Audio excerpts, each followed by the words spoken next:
Halo investor cuan, saham PT Utama Radar Cahaya Tbk sedang menarik perhatian pasar setelah harga sahamnya turun lebih dari 45% dalam 6 bulan terakhir.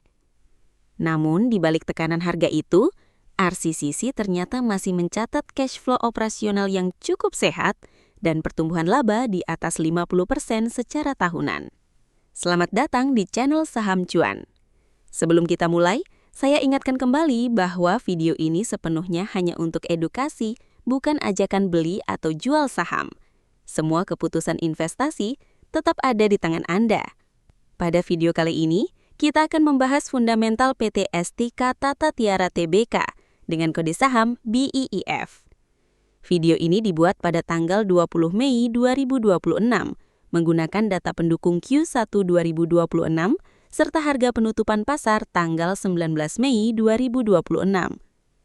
Mohon teliti kembali angka-angka yang ditampilkan karena tetap ada kemungkinan kekeliruan dalam pengambilan data. Video ini dibuat atas permintaan dari @rizalhardian6241. PT Estika Tata Tiara Tbk adalah perusahaan yang bergerak di sektor makanan dan minuman, khususnya produk olahan daging dan unggas. Perusahaan ini menjalankan bisnis yang cukup terintegrasi, mulai dari pemotongan, pengepakan, pengalengan, pengasapan, cold storage, hingga distribusi. Secara sektor, BEEF berada di industri pangan yang sebenarnya cukup defensif karena makanan merupakan kebutuhan dasar masyarakat. Namun, meskipun sektornya defensif, kondisi fundamental BEEF tetap harus dianalisis dengan hati-hati. Karena bisnis daging olahan membutuhkan modal kerja besar, rantai pasok dingin yang efisien, serta pengelolaan persediaan dan utang yang sangat disiplin. Dari sisi kepemilikan saham, pemegang saham pengendali BEEF adalah Asia Agri International Pte Ltd dengan kepemilikan sekitar 70,59%. Ini menunjukkan struktur kepemilikan yang sangat terkonsentrasi. Di satu sisi, pemegang saham pengendali yang kuat bisa membantu proses pemulihan bisnis dan restrukturisasi. Namun di sisi lain, free float BEEF relatif kecil, sehingga likuiditas saham bisa terbatas dan pergerakan harga berpotensi lebih volatil. Sekarang kita masuk ke kinerja keuangan. BEEF mencatat pendapatan TTM sebesar sekitar 5,37 triliun rupiah. Angka ini menunjukkan bahwa skala bisnis perusahaan sebenarnya cukup besar. Namun, yang menjadi perhatian utama adalah pertumbuhan pendapatan kuartalan secara tahunan turun cukup dalam, yaitu sekitar minus 46,35%. Artinya, secara operasional, perusahaan sedang menghadapi tekanan besar dari sisi penjualan. Laba bersih TTM masih positif sekitar 107 miliar rupiah. Tetapi, EPS kuartalan secara tahunan turun sekitar minus 57%. Jadi, meskipun BEEF masih mencetak laba, tren pertumbuhannya sedang melemah cukup tajam. Dari sisi margin, BEEF memiliki margin yang tergolong tipis. Gross profit margin kuartalan berada di sekitar 8,13%. Operating profit margin sekitar 4,27%, dan net profit margin hanya sekitar 1,67%. Artinya, dari setiap Rp100 penjualan, laba bersih yang tersisa hanya sekitar Rp1,67. Margin setipis ini membuat BEEF sangat sensitif terhadap kenaikan biaya bahan baku, biaya logistik, biaya energi, dan beban bunga. Sedikit saja terjadi kenaikan biaya, laba bersih perusahaan bisa langsung tertekan. Dari sisi efektivitas manajemen, ROE BEEF terlihat cukup tinggi, yaitu 25,98%. Namun, angka ini perlu dibaca dengan hati-hati, karena ROE yang tinggi tersebut banyak dipengaruhi oleh penggunaan utang yang besar. Debt to equity ratio BEEF mencapai 3,43 kali. Total liabilities to equity mencapai 4,36 kali, dan financial leverage berada di sekitar 5,36 kali. Artinya, return terhadap ekuitas memang terlihat menarik, tetapi resikonya juga tinggi karena struktur modal perusahaan sangat bergantung pada utang. Bagian paling penting dari analisa BEEF ada pada neraca dan likuiditas. Total aset perusahaan sekitar 2,2 triliun rupiah. Total liabilities mencapai 1,79 triliun rupiah. Sementara ekuitas hanya sekitar 411 miliar rupiah. Utang jangka pendek BEEF mencapai 1,05 triliun rupiah. Sedangkan kas perusahaan hanya sekitar 17 miliar rupiah. Ini menunjukkan tekanan likuiditas yang cukup besar. Current ratio hanya 1,05 kali. Quick ratio bahkan hanya 0,49 kali. Artinya, jika persediaan tidak dihitung, kemampuan perusahaan untuk memenuhi kewajiban jangka pendek menjadi jauh lebih lemah. Dari sisi arus kas, BEEF menunjukkan sinyal yang campuran. Free cash flow kuartalan tercatat positif sekitar 207 miliar rupiah. Ini bisa menjadi sinyal awal yang cukup baik. Namun, jika dilihat secara TTM, kondisinya masih berat. Cash from operations TTM masih negatif sekitar 490 miliar rupiah. Cash from investing negatif sekitar 495 miliar rupiah. Sementara cash from financing positif sekitar 970 miliar rupiah. Free cash flow TTM masih negatif sekitar 773 miliar rupiah. Ini berarti dalam 12 bulan terakhir, perusahaan belum benar-benar menghasilkan kas positif. Perusahaan masih banyak bergantung pada pendanaan eksternal. Dari sisi valuasi, BEEF terlihat menarik jika hanya dilihat dari PE dan price to sales. PE TTM berada di sekitar 11,93 kali. Price to sales hanya 0,24 kali. Secara sekilas ini terlihat murah. Namun, investor tidak boleh hanya melihat PE dan PS saja. PBV BEEF berada di sekitar 3,1 kali. EV to EBITDA sekitar 10,13 kali. Dan EV to EBIT mencapai 18,85 kali. Market cap BEEF sekitar 1,27 triliun rupiah. Namun, enterprise value mencapai 2,67 triliun rupiah. Perbedaan besar ini terjadi karena beban utang perusahaan cukup tinggi. Jadi secara valuasi, BEEF belum bisa disebut murah berkualitas tinggi, karena ada risiko neraca yang harus diperhitungkan. Dari sisi pergerakan harga, saham BEEF sedang mengalami tekanan sangat besar. Dalam 1 bulan, harga turun sekitar 39%. Dalam 3 bulan, turun sekitar 56%. Dalam 6 bulan turun sekitar 75%, dan secara year to date, harga saham ini sudah turun sekitar 65%. Penurunan sebesar ini menunjukkan bahwa tekanan jual masih sangat dominan. Resiko utama BEEF. Ada beberapa resiko besar yang perlu diperhatikan. Pertama, resiko likuiditas. Kas hanya 17 miliar rupiah, sementara utang jangka pendek lebih dari 1 triliun rupiah. Kedua, resiko leverage. DER sebesar 3,43 kali menunjukkan perusahaan sangat bergantung pada utang. Ketiga, resiko margin tipis.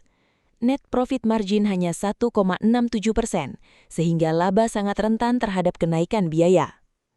Keempat, resiko cash flow. Free cash flow TTM masih negatif besar, meskipun kuartalan mulai positif. Kelima, resiko tren penurunan kinerja. Revenue dan EPS kuartalan turun tajam secara YoY. Katalis positif. Meski resikonya besar, BEEF tetap memiliki beberapa potensi katalis. Pertama, perusahaan bergerak di sektor pangan yang permintaannya relatif defensif. Kedua, adanya restrukturisasi utang dan pemulihan operasional bisa menjadi katalis jika berhasil. Ketiga, free cash flow kuartalan yang positif bisa menjadi sinyal awal perbaikan jika berlanjut di kuartal berikutnya.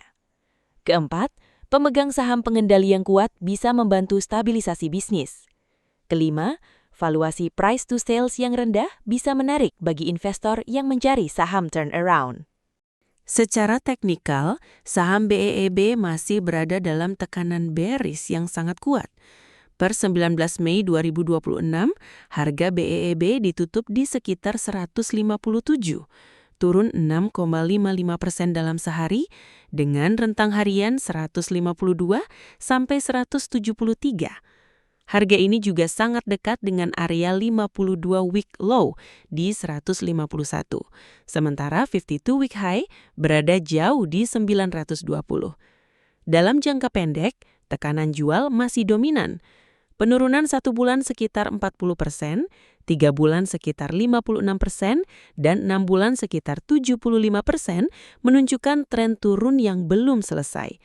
TradingView juga mencatat sinyal teknikal BEEB masih cenderung sell untuk horizon harian, mingguan, hingga bulanan. Support dan resistance. Area support terdekat berada di sekitar 151 sampai 152. Jika area ini jebol, maka BEB beresiko melanjutkan pelemahan ke area psikologis berikutnya, yaitu sekitar 140 lalu 120. Sementara resistance terdekat berada di area 168 sampai 173.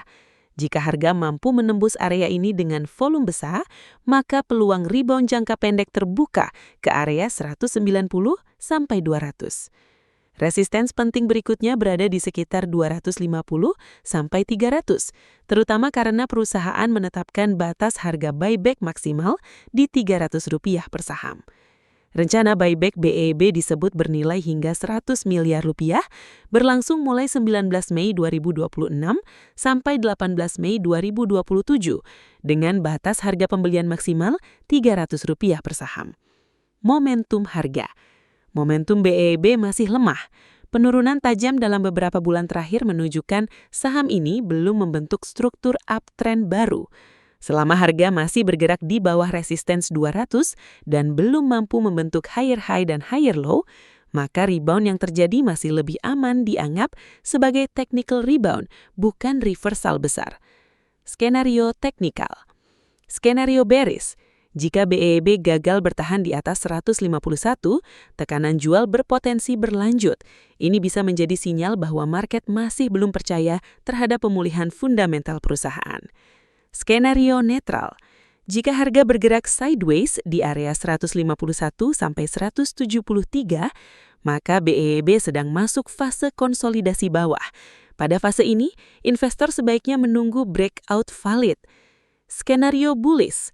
Jika BEB mampu breakout di atas 173, lalu lanjut menembus 200 dengan volume besar, maka peluang rebound menuju 250 hingga 300 mulai terbuka.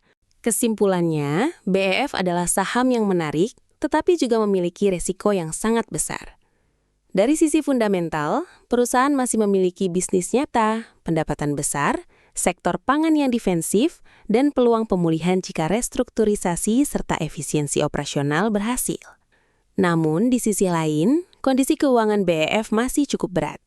Utang tinggi, kas rendah, margin tipis, cash flow TTM negatif, serta penurunan revenue dan EPS menjadi catatan penting yang tidak boleh diabaikan. Dari sisi valuasi, PE dan price to sales memang terlihat murah. Tetapi jika melihat PBV, enterprise value, dan struktur utangnya, BEF belum bisa langsung disebut saham murah berkualitas. Dari sisi teknikal, saham BEF juga masih berada dalam downtrend kuat. Area 151 sampai 152 menjadi support penting. Sedangkan area 173 sampai 200 menjadi resisten awal yang harus ditembus untuk mengurangi tekanan bearish. Selama harga belum mampu bertahan di atas 200 dengan volume besar, maka kenaikan yang terjadi masih lebih aman dianggap sebagai technical rebound, bukan reversal besar. Jadi, untuk investor konservatif, BEF lebih baik dipantau dulu sampai ada bukti perbaikan yang lebih jelas, terutama dari sisi cash flow operasional, penurunan utang, kenaikan margin, stabilisasi pendapatan, dan konfirmasi reversal teknikal.